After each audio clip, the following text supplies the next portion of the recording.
Claim 2 of the fundamental claims of Karaite Judaism. The Tanakh reports that the Written Torah was both lost and completely forgotten for over 50 years, and only rediscovered by the temple priests, as recorded in 2 Kings chapter 22 verse 8 and in 2 Chronicles chapter 34 verse 15. They say that it is inconceivable that an oral law, were it true, could have been remembered when even the entire Written Torah, law of Moses, was forgotten.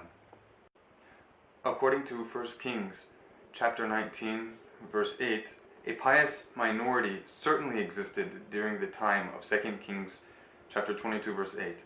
Though it may have been inconceivable for them to remember all of the Talmud, it is not inconceivable that from childhood they had memorized a list of the 613 commandments of the Written Torah, together with the oral instruction from Mount Sinai, which consists of less than the 613 commandments of the Written Torah.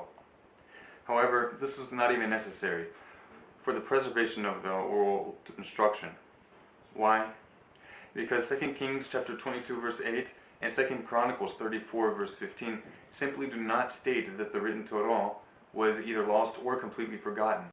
If the Torah were truly lost at that time, how could it have been written regarding Yoshiyahu that he did uprightness in the eyes of Hashem and walked in all the ways of his father David, and he did not turn aside to the right or the left, as reported in 2 Kings chapter 22 verse 2 and 2 Chronicles chapter 34 verse 2. Is it possible to walk upright in all the path of King David without knowing Torah?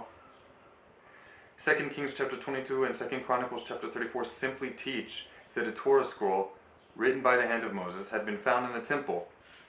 See 2 Chronicles chapter 34 verse 14. It may not have even been truly lost. It may have simply been placed away by the idolatrous priests. And this in no way means that there was no other preserved copy of the Written Torah known to exist at that time. The text of the Bible simply does not say this. Instead, we see these same passages refer to prophets in 2 Kings 22 verse 14, in addition to religious scribes, 2 Chronicles 34 verse 13, and what do scribes do? How do prophets know to live righteously to the point of being granted prophecy if they are without the guidance of the Torah? How do the scribes know what their obligations are, or the king know what his abilities and limits are without the Torah? We see that King Yoshiyahu, mentioned in these chapters, exercised certain capabilities of authority. How does he know that this is permitted? In fact, this is a proof for the oral Torah, because we don't see that he has this authority in the Written Torah. And yet, despite exercising these expressions of authority, not recorded in the Written Torah, he's still called righteous, walking in the way of his forefather David. In addition, how would the high priest Hilkiah in 2 Kings 22 verse 14 know what his function is, or the Levites their tasks in 2 Chronicles 34 verse 12, without familiarity with the Torah? These biblical passages simply do not state what the Karaite argument claims. To the contrary, the Torah states, in plural imperative, a commandment to the people of Israel, "Write for yourselves this song, teach it to the descendants of Israel. And it shall be that when many calamities and distresses come upon them, this song, the Torah, shall witness against them as a testimony, for it shall not be forgotten out of the mouths of their seed." Deuteronomy chapter 31, verse 19 through 21. Even if it is only a remnant of 7,000, it shall not be forgotten from their seed, as is reported in 1 Kings 19, verse 18. In our times as well, the location of the Written Torah by the hand of Moses is unknown.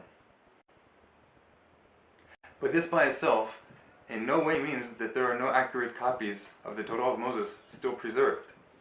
If the Torah from Moses' own hand were recovered in our times, imagine the great spirit of repentance and national rededication that this would likely inspire, just as conveyed in the chapters being misused as proof in the Karaite claim.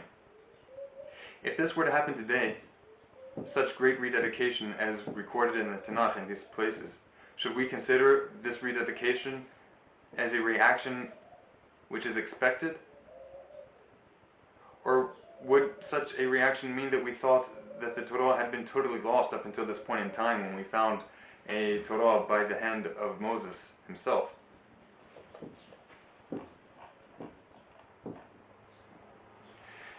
This argument also works upon a misunderstanding as to what the divinely ordained oral instruction actually is.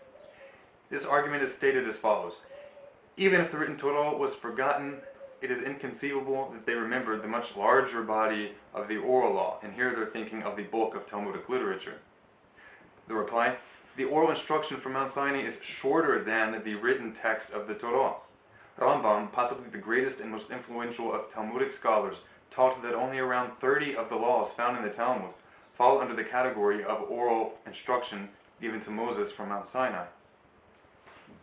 Compare this to the 613 commandments of the written Torah. It is only this type of oral instruction which cannot be derived from the written Torah. Though this type of oral instruction can't be derived from the written Torah, it does not consist of additional commandments. They are not independent from the written Torah. It only consists, this oral instruction from Mount Sinai to Moses, of how to implement the 613 commandments which already appear in the written Torah. So, despite not being derivable from the written Torah does necessitate their existence. Most of the Talmudic text does not consist of the oral instruction from Mount Sinai.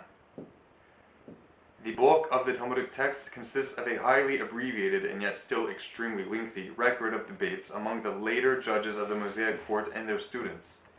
The final ruling which is eventually arrived at often consists of only a few lines. A large portion of the debates concern rabbinic law. What is rabbinic law?